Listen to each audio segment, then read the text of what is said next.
Hadirin yang dimuliakan Allah Subhanahu wa taala, alhamdulillah baru saja kita mendengarkan kasidah yang luar biasa dan sekaligus juga pujian-pujian untuk baginda Rasulullah sallallahu alaihi wasallam. Kita bayangkan seandainya hari ini Rasul ada di depan kita, ada di hadapan kita, lalu kita diberikan kesempatan untuk mencurahkan segala isi hati kita, segala keluh kesah kita, dan tentu saja kita memohon untuk diselamatkan, maka betapa beruntungnya kita hari ini. Hadirin yang dimuliakan Allah Subhanahu wa taala, mudah-mudahan kita adalah orang-orang yang nanti akan membersamai Rasulullah sallallahu alaihi wasallam di surganya tentu saja.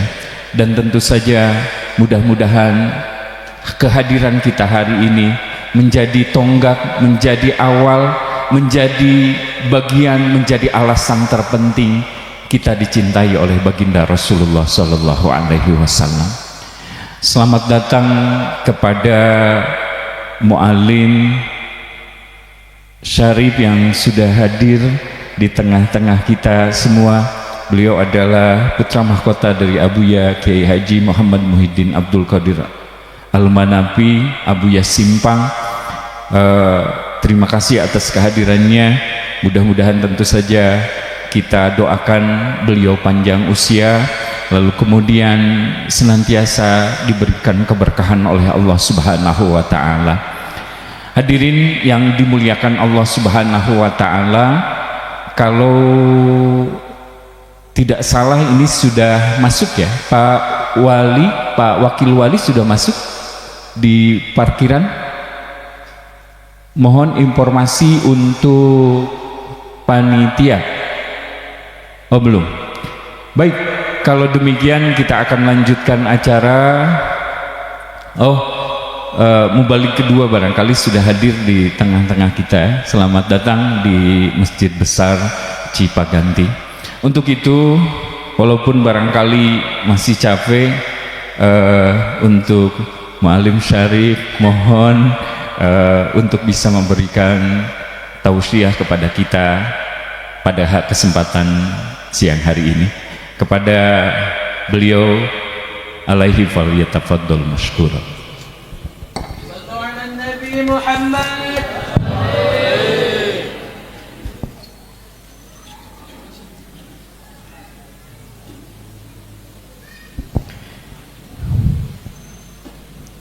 Bismillahirrahmanirrahim. Assalamualaikum warahmatullahi ta'ala wabarakatuh. Alhamdulillah, alhamdulillahilladzi hadana lihadza wa ma kunna linahtadiya laula an hadana Allah. Wa ashhadu an la ilaha illallah wahdahu la syarika lah. وأشهد أن سيدنا وحبيبنا ومولانا محمدا صلى الله عليه وسلم عبده ورسوله نبيه وحبيبه وخليله وخاتم أنبيائه فلا نبي بعده صلى الله تعالى عليه وعلى آله وأصحابه ومن تبعهم بإحسان إلى يوم القيامة وعلينا معهم وفيهم برحمة الله ولا حول ولا قوة إلا بالله. أما بعد, alhamdulillah, di pagi hari yang berbahagia dan mudah-mudahan dipenuhi dengan keberkahan ini, amin. Kita semua ditakdirkan oleh Allah Subhanahu wa taala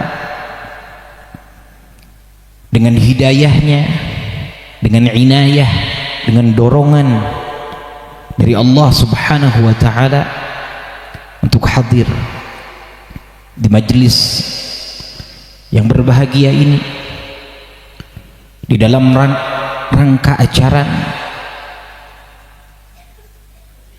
puncak Maulid Arba'in, di dalam mengagungkan junjungan kita Sayyiduna wa Maulana Muhammad sallallahu alaihi wasallam, yang mana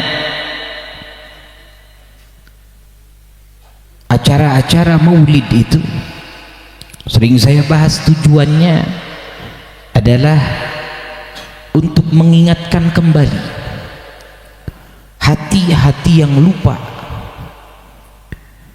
Seseorang yang percaya kepada Allah, seseorang yang percaya kepada keagungan yang dijunjung oleh Allah, namun hatinya lupa akan keagungan tersebut, maka orang yang lupa ketika diingatkan akan menjadi manfaat untuk dia. Maka Allah berfirman dalam Al-Quranul Karim, a'udzu billahi minasyaitonir rajim, fadzakir fa inna dzikra tanfa'ul mu'minin. Kalau ada dari kita yang bertanya, apa faidah daripada peringatan-peringatan? Apakah peringatan-peringatan seperti ini bermanfaat? Jawabannya dalam ayat Al-Quran, fadzakir, maka peringatkanlah oleh engkau wahai asyrafur rasul Muhammad sallallahu alaihi wasallam, peringatkan kepada umatmu. Kita seringkali kalau diperintah oleh Allah untuk mengingatkan sesama kita, kadang kita grogi, kadang kita overthinking, gitu kan? Orang sepangkat saya, gitu kan, tidak sepantasnya berbicara. Apalagi di sini, masya Allah, banyak kehormatan kita. Ada dari MUI-nya, masya Allah, lalu ada dari pimpinan keluarga pondok Manbaul Ulum, itu ya. Lalu ada sesepuh juga, masya Allah, ada pak camatnya, ada orang-orang yang lebih sepuh dan mungkin keilmuannya lebih dari, bukan mungkin gitu ya, yang keilmuannya lebih banyak dari saya.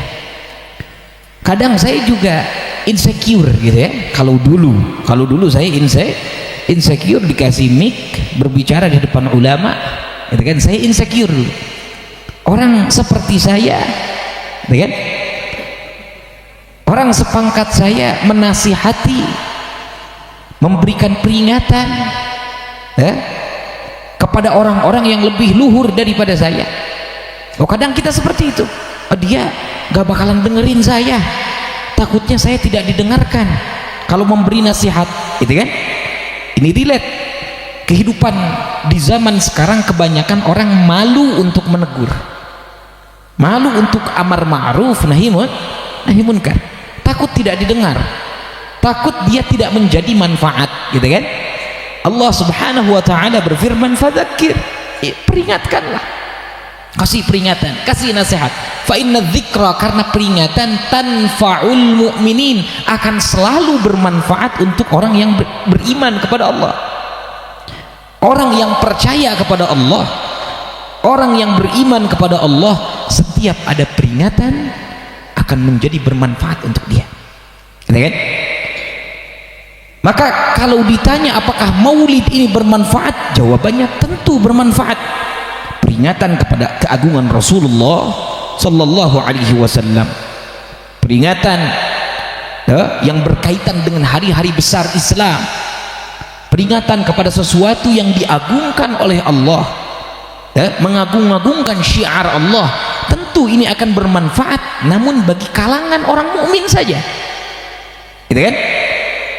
Maka catat oleh kita, kalau sudah menganggap peringatan-peringatan yang berkaitan kepada keagungan-keagungan yang dibesarkan oleh Allah, yang dijunjung oleh Allah, lalu tidak bermanfaat untuk dia, ketahuilah, kan? Maka keimanannya sangat lemah dalam hatinya. Na'udzubillahi min dzalik. Selama kita masih merasakan manfaat dari peringatan-peringatan, dari zikra, tandanya kita masih beriman. Seperti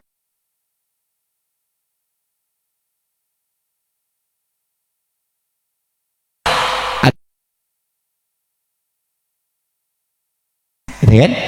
Selama kita merasakan manfaat dari maulid, maka ini tanda bahwasanya kita masih memiliki secercah keimanan kepada Allah subhanahu wa ta'ala. Tadi saya mendengar Bapak MC, gitu ya. Siapa Bapak MC ini? Ya, Ustadz Zaini Dahlan, Masya Allah, tadi mengatakan, bayangkan kalau seandainya Rasulullah sallallahu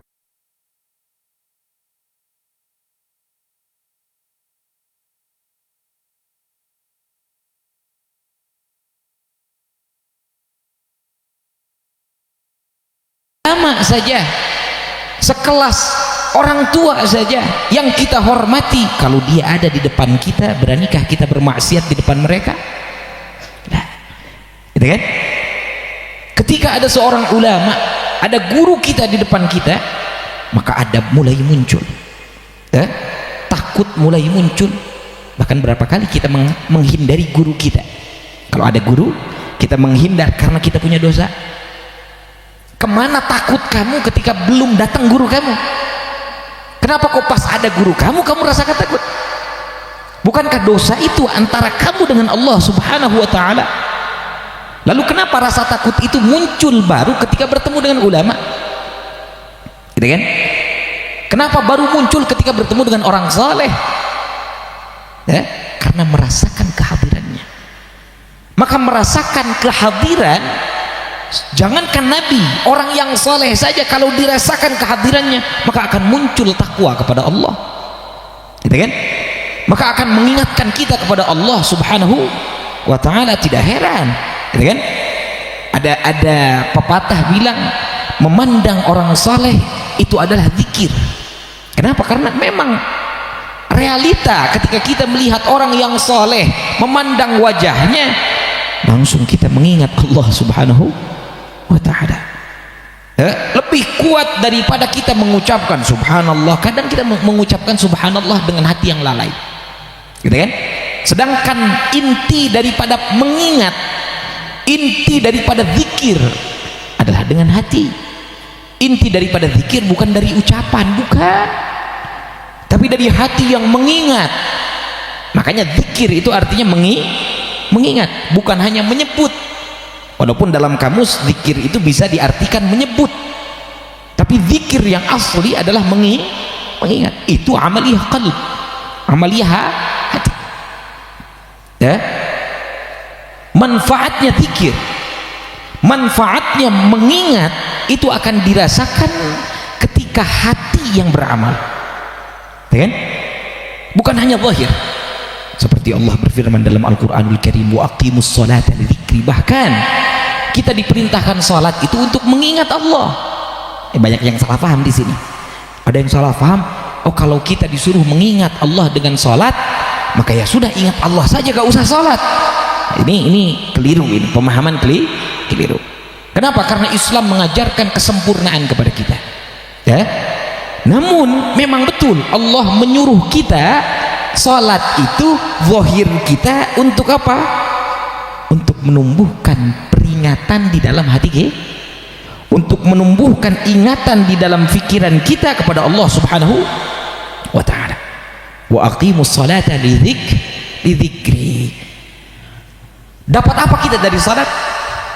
Rasul mengatakan, kamu akan dapat dari salat sesuai dengan apa yang kamu ingat, sesuai dengan apa yang kamu fahami.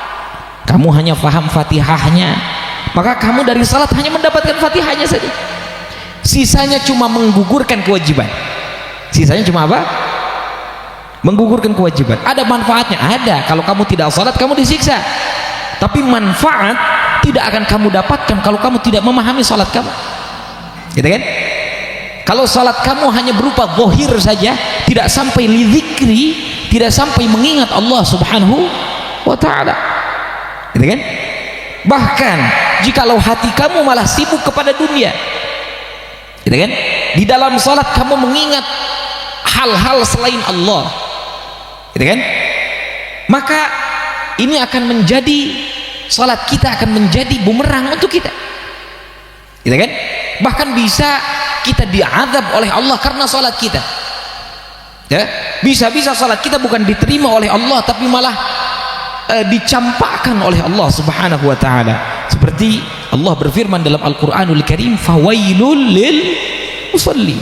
Bahkan orang yang salat pun bisa celaka.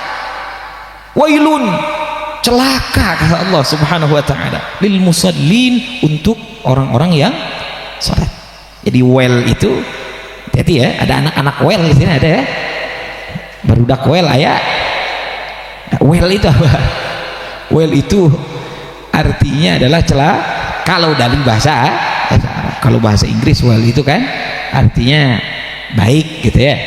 Tapi kalau well dalam bahasa Arab artinya apa? Neraka atau celaka. Allah berfirman, fawailul lil musallin, maka celaka untuk orang-orang yang salat. Apa artinya? Bukan artinya orang salat celaka berarti saya nggak usah salat saja, bukan seperti itu. Ini logika yang keliru, karena orang salat saja bisa celaka, apalagi yang tidak salat. Tapi di garis bawahi alladzina hum an salatihim, di garis bawahi orang yang salatnya lalai itu perkara hati. Apa artinya kamu Allahu Akbar ibadah zahir tapi hati kamu tidak zikir kepada Allah, tidak ingat kepada Allah, gitu kan? Pahami? Saya sering membahas di majelis-majelis sebelumnya bahwasanya kalau kamu ingin selamat di mata ahli zahir, maka perbaiki zahir kamu. Kamu ingin selamat di mata bos kamu, kamu ingin selamat di mata orang tua kamu, kamu ingin selamat di mata teman-teman kamu, gitu kan?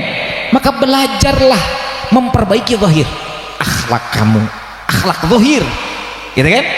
Kamu ingin baik di mata istrimu, kamu ingin baik di mata suami kamu, jangan perbaiki hati, perbaiki apa?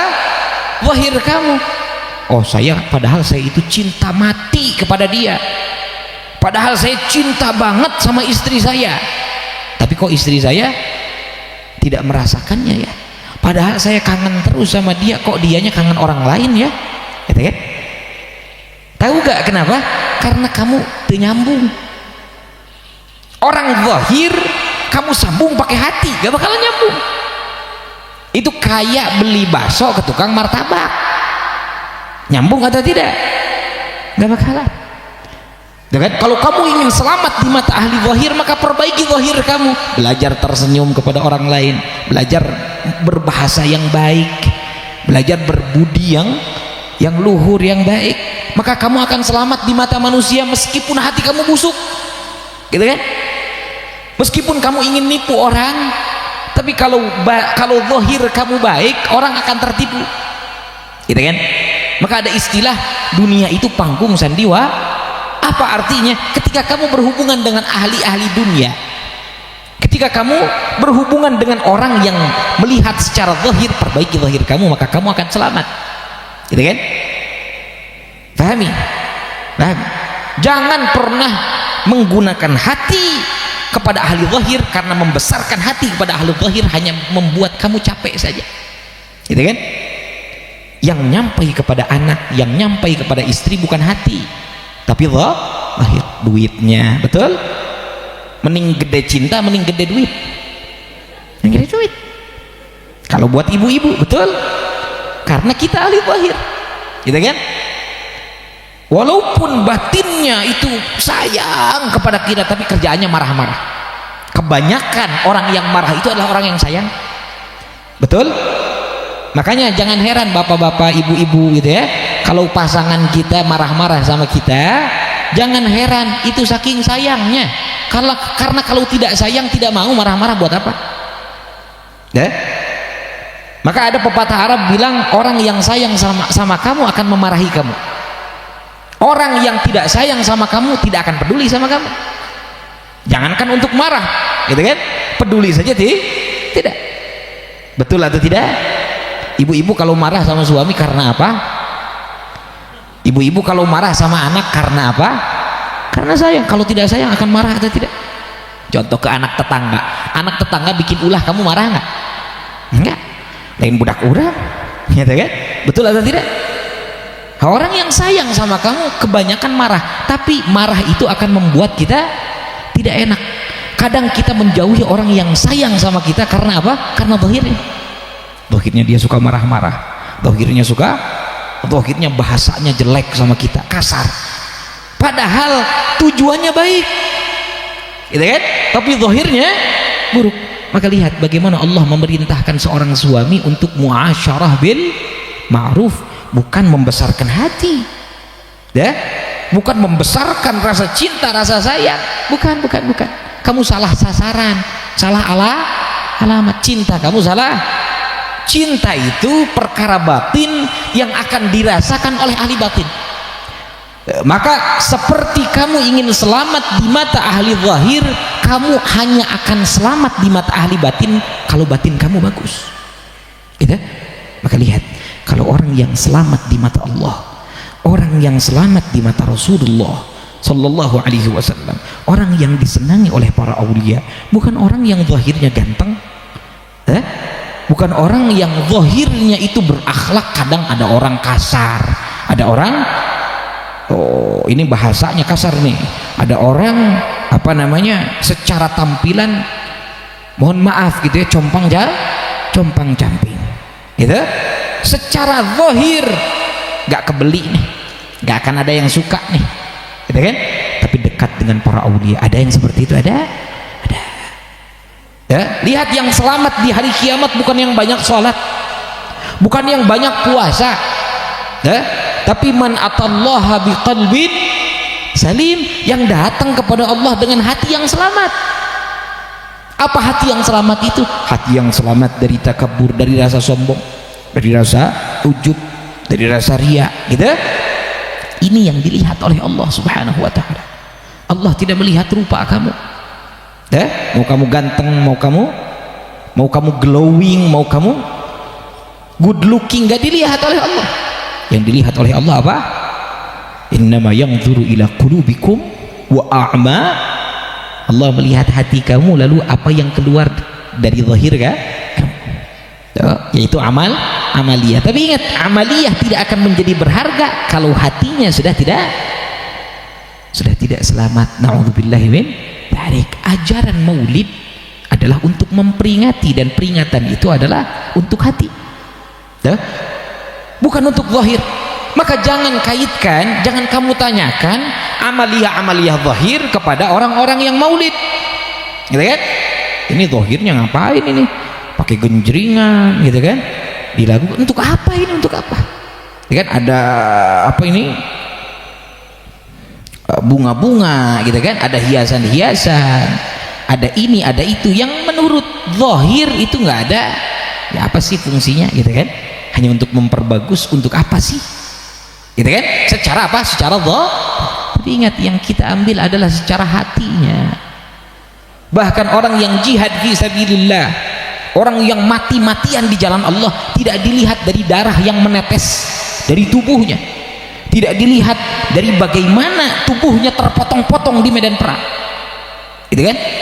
Lihat saudara kita di Palestina, sekarang saudara kita di Sudan, gitu kan, yang sedang dizalimi oleh orang-orang yang zalim. Mudah-mudahan Allah selamatkan mereka, amin. Mereka tercerai-berai, ada yang kena bom, gitu kan, tubuhnya sudah tercerai-berai. Mereka berjihad di jalan Allah Subhanahu wa taala hingga tubuhnya tercerai-berai. Apakah yang Allah lihat dari mereka?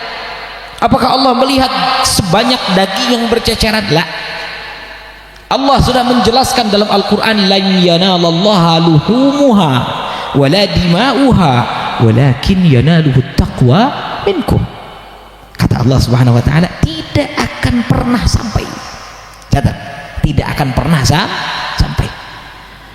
Luhumuha, darah apa, daging-dagingnya yang berceceran, wala dima'uha, tidak juga darah-darahnya yang bercucuran, gitu kan. Walakin yanaluhu taqwa minkum, tapi yang sampai kepada Allah adalah at-taqwa minkum, rasa yang timbul ketika kamu berjihad di jalan Allah, gitu. Maka ada orang-orang, kata Rasulullah Sallallahu Alaihi Wasallam, yang matinya di atas ranjang tapi dia mati syahid, gitu kan. Ada orang-orang yang tidak mengikuti perang tapi dia diikutkan dengan golongan orang-orang yang mati syahid. Mereka mendapatkannya bukan dengan daging yang tercerai-berai. Mereka bukan mendapatkan pahala syahid dengan darah yang bercucuran, tapi mereka mendapatkan pahala syahid dari ketakwaan hatinya kepada Allah Subhanahu wa taala. Maka esensi dari maulid adalah perjuangannya, perjuangan dalam mengingat Rasulullah sallallahu alaihi wasallam. Lau kana bainana al-habib ladanal qasi wal qarib, gitu kan? Seandainya di depan kita ada Rasulullah sallallahu alaihi wasallam, maka pengagungan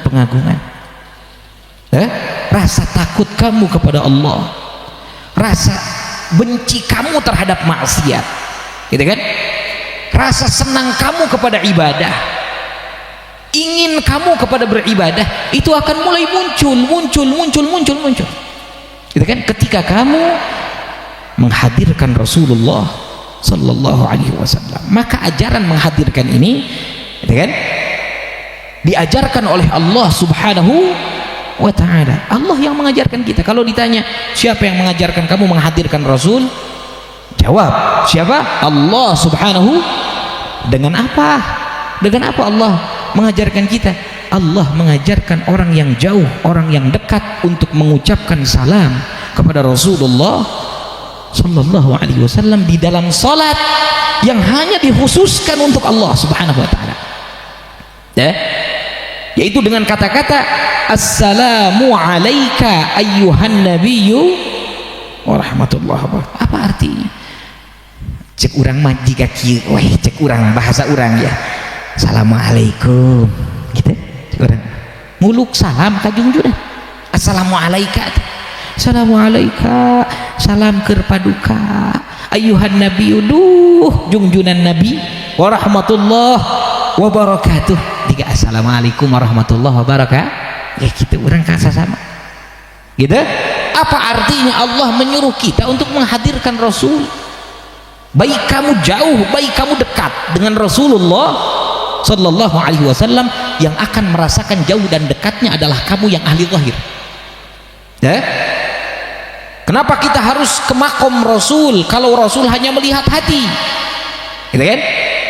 Rasul itu melihat hati, ahli batin. Walaupun kamu dekat dengan Rasul, apa bedanya kamu dengan Abu Lahab? Abu Lahab tidak kurang dekat dengan Rasulullah sallallahu alaihi wasallam. Orang-orang Yahudi di Madinah tidak jauh dari Rasulullah sallallahu alaihi wasallam, tapi hati mereka jauh. Ada orang yang jauh di mata, dekat di hati. Sebaliknya ada orang yang jauh di hati walaupun dekat di mata. Kamu walaupun berziarah kepada Rasul tapi hati kamu minim dari cinta, apa gunanya di hadapan Rasulullah? Tidak akan ada persenan sedikit pun di hadapan Rasul sallallahu alaihi. Lalu kenapa kita harus ke sana? Itu akan bermanfaat untuk kamu, gitu kan? Karena kamu ahli zahir. Kalau kamu tidak merasakan kehadirannya karena orangnya dekat dengan kamu, kamu tidak akan tuh muncul cinta, tidak akan muncul mengagungkan, tidak akan muncul takut, tidak akan muncul malu, gitu kan? Kapan timbul malu tersebut? Ketika kamu merasa dekat, ya? Maka saya sering lihat ada orang-orang yang kalau dekat dengan ulama dia jadi baik, di belakang ulama dia kembali lagi menjadi jelek lagi. Ada yang seperti itu, ada, gitu kan? Oh jangan heran, emang seperti itu manfaat dari dekat dengan orang-orang yang soleh. Ketika kamu merasa kehadiran orang yang soleh berada dekat kamu, maka kesolehannya akan menular kepada kita. Hati kita tiba-tiba takut, hati kita tiba-tiba malu. Aduh malu, mau deket-deket mah aduh, abi mah tukang dosa. Kemana perasaan kamu ketika gak ada ulama tersebut? Kok tidak pernah merasa berdosa kepada Allah, gitu kan? Malah sebaliknya kamu merasa orang lain lebih berdosa daripada kamu, ya? Tapi perasaan merasa berdosa tersebut muncul ketika kamu berdekatan dengan orang yang soleh, ya. Hakadha, beginilah kita diajarkan untuk bermaulid. Kita diajarkan untuk mengucapkan ya Nabi, salam alaika ya Rasul, salam alaika ya Habib, salam alaika salawatullah ala artinya ya Nabi, duh Nabi, salam alaika, salam kapaduka. Ya Rasul, duh Rasul, salam alaika, salam kapaduka. Ya Habib, duh kekasih, salam alaika, salawatullah, mudah-mudahan salawat Allah alaika kepaduka. Sambil berdiri dibayangkan Rasul hadir di depan kita. Yang mahal dari maulid bukan Rasul hadir kepada kita, tapi kita yang merasakan kehadiran beliau, gitu kan? Yang mahal untuk kita bukan Rasulnya yang hadir, gitu kan? Apa gunanya Rasul hadir kepada kita tapi hati kamu tidak siap menerima kehadiran beliau? Apa gunanya Rasul hadir di sisi kamu tapi kamu tidak merasakan kehadirannya, tidak menganggap kehadirannya, gitu kan? Malah kamu menjadi orang yang syaqi, orang yang celaka seperti Abu Lahab. Ada Rasul di dekatnya namun dia tidak merasakan kehadiran Rasul, tidak menganggap. Naudzubillah min ya? Yang paling mahal adalah kamu merasakan kehadiran Rasulullah sallallahu alaihi wasallam. Ya? Karena ketika kamu merasakan Rasul berada di dekat kamu merasa Rasul itu ada, maka timbul ketakwaan. Maka dengan wasilah maulid akan muncul takwa. Allah berfirman dalam Al-Qur'anul Karim, a'udzu billahi minasyaitonir rajim, ya ayyuhalladzina amanu taqullaha wabtaghu ilaihil wasilah. Hei orang-orang yang beriman kepada Allah, yang percaya kepadaku, kata Allah, gitu kan? Ittaqullah, takutlah kamu kepada Allah, bertakwalah kamu kepada Allah, malulah kamu kepada Allah, gitu kan? Cintailah Allah subhanahu wa ta'ala dengan hati kamu, gitu kan? Wabtaghu ilaihil wasilah, carilah wasilah yang menumbuhkan ketakwaan. Kita cari, ternyata kadang-kadang di sholat saja kita tidak ingat Allah, gitu? Ternyata dalam zikir seringkali kita melupakan Allah, bahkan dalam zikir, gitu kan? Tapi kita mendapatkan itu ketika dekat dengan orang yang saleh. Kita mendapatkan itu ketika hati merasakan kehadiran Rasulullah sallallahu alaihi wasallam, seakan-akan Rasul hadir. Dan memang Rasul itu ya, walaupun jauh di mata tapi dekat di hati. Rasul melihat kepada hati-hati kita. Fulan bin fulan cinta kepadaku, fulan bin fulan sedang mengingatku, fulan bin fulan bersalawat kepadaku. Itu nyampe kepada Rasulullah. Beda kita mah, ada orang yang kangen sama kita, kerasa atau tidak? Enggak. Yang kerasa kalau dia ngechat kita, tuh sayang aku kangen kamu, karek mereka rasa. Kalau ngechat kerasa atau tidak? Kalau tidak ngechat kerasa atau tidak? Tidak nelpon, tidak nganjang, gitu kan? Kerasa atau tidak? Tidak. Kan? Karena mereka hanya ahli zahir. Jangan perbesar hati kamu untuk ahli zahir. Capek, gitu kan? Tapi kalau sebaliknya, kalau kamu membesarkan hati kamu, mengagungkan di dalam hati kamu kepada orang-orang yang melihat hati, maka kamu, gitu kan, tidak akan pernah menyesali hal tersebut. Kamu akan mendapatkan balasan dari ahli-ahli hati tersebut, gitu kan? Dengan apa? Dengan diingat kembali oleh Rasulullah. Ingat, Rasul itu orang karimun, orang yang dermawan. Tahu orang dermawan? Orang dermawan gak diminta aja dikasih. Orang yang pelit dikasih, itu orang dermawan, gitu kan? Bedanya orang dermawan sama orang yang balas budi itu beda. Kalau orang balas budi, dia harus dibaikin dulu baru dia baik ke orang. Ini orang yang balas budi, ini hal yang wajar. Seburuk-buruknya orang tahu balas budi biasanya, gitu kan? Kalau yang tidak tahu balas budi lebih buruk lagi berarti, gitu ya. Ini kebanyakan orang walaupun dia jahat tapi dia tahu balas budi, gitu kan? Betul atau tidak? Balas budi itu hal yang wajar, hal yang lumrah. Tapi kalau orang yang baik tidak dibaikin juga dia akan dijahatin dia akan baik. Tahu gak ada cerita Rasulullah sallallahu alaihi wasallam? Suatu ketika beliau ditarik oleh seorang badui sampai kerah, sampai ini apa namanya, sorbatnya yang terbuat dari wol melukai leher suci beliau sallallahu alaihi wasallam. Sedang jalan ditarik dari belakang, ya, ditarik dari belakang, bayangkan, ya, beliau sampai luka lehernya. Oh, sahabat mau nyabut pedang, kata Rasul, sabar dulu, gitu kan? Ada apa wahai fulan? Kata sahabat tersebut, ya Rasul, saya minta anu, dikasih oleh Rasulullah. Lihat, orang yang jahat saja dikasih. Setelah itu Rasul bertanya, wahai fulan, kamu tidak tahu saya itu siapa? Tahu saya, engkau adalah Muhammad sallallahu alaihi wasallam. Kamu tahu tidak, pangkat saya di mata orang-orang yang cinta kepada saya.